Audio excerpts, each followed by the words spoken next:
Yan, dito po ako takot na takot sa batong ito. Tabi po, huwag mo akong gagalawin.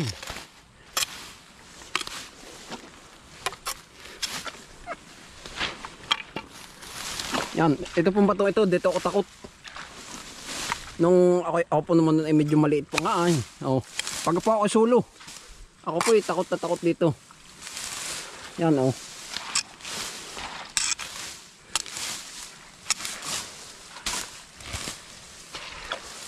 Iisipin po ba yung parang nicho? Yan, itong batong ito na wala lang ang lapid ah. Yan oh, mga kapanganay. Dito ako talaga dito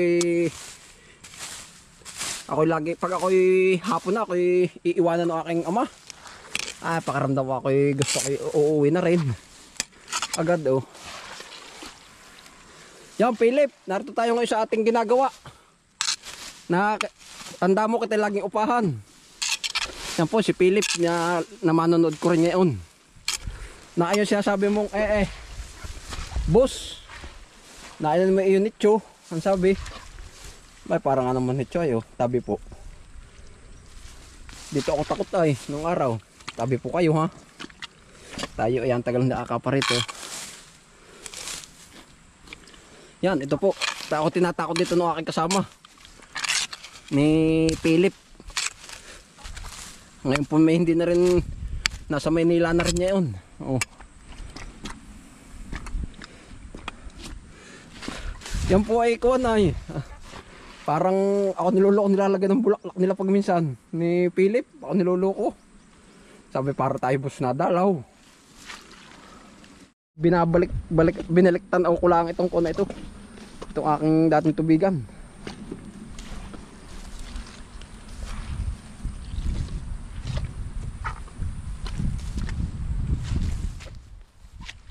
Hanggang doon po yan ay oh.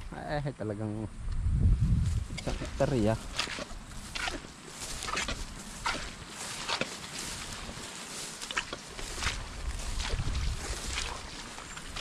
Sa bagay po ito yan, lapit din dito sa aming mga area. Kaya lahat talagang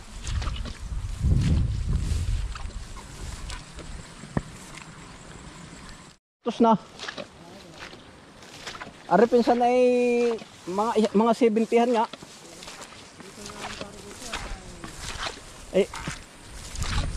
Yun ay makikipagsapalaran ka pa.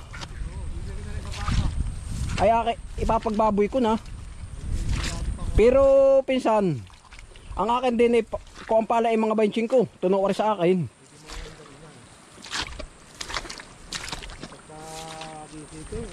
Ay wala. Aba. Oo, yun, una-una yung transport. Kaya nga ay. Tapos pag tumasatala, itatasin sa karga. Yan po. Tayo po pupunta na din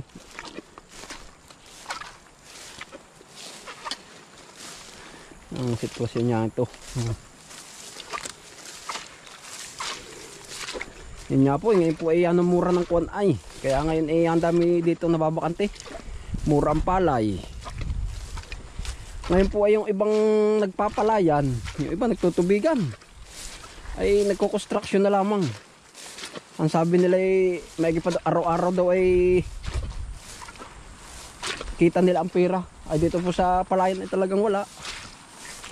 Kaya nga po yung matsatsaga ay talagang yun la, yung matsatsaga, yun ang nagkukuan, nagtutubigan. Ay katulad ko nga po, ay ako talaga araw-araw pa rin sa bukid, ganito nga oh.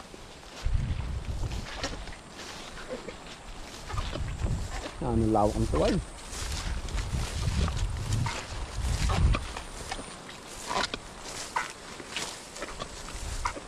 Yan, ito po yung kaduluhan. Ito po pamandihan ng ganda ng paahon. Malapit.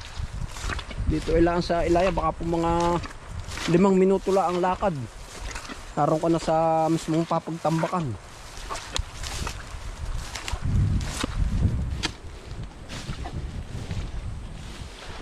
Sabi nga po nung aking pinsan niya, yung kausap ko, talaga si Bintili ay siya nga, talaga rin magtutubigan po mga ari, talagang estimate na nila.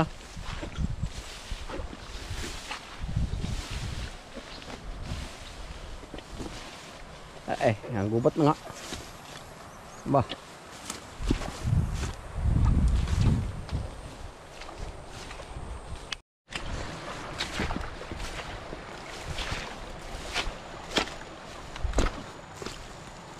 Yan.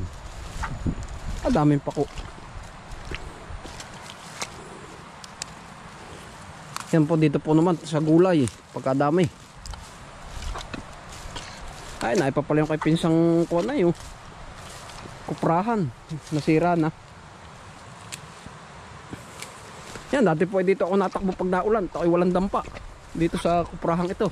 Nung ako hindi gumagawa pa din ng tubigan. Oh. Ay, ngayon po na may sira na din. Oh. Hinayaan ng bumagsak. Ang dami pa ko. Buya na naman. Ay tayo po ay dadai din sa Ila-Ilaya. Gawa ng doon po sa aking tinawiran kanina. Sa tapat ng area number 4. Ay pagka lakas ng lagaslas. Ay po, din po namin mayroong magandang tawiran. Kung natatandaan po na yung mga kapangano po ba ang pinaliguan noon na ako'y naligo at saka namakaw, ay ari po yun. Doon tayo dadaan para hindi gaano malakas ang lagaslas. Ang dami pa ko.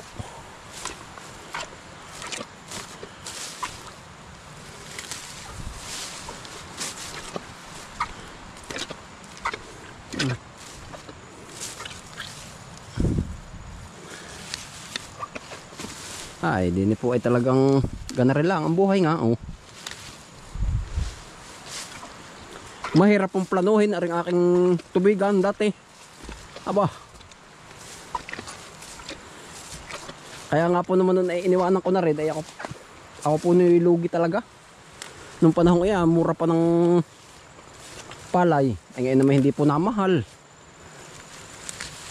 Pero ako po naman mayroong kundi yan. Kung walang gagawa at mamahal ang palay, baka po aking gawin uli. Ay pag po nananatiling 17 lang ay magagastusan lang tayo ng malaki.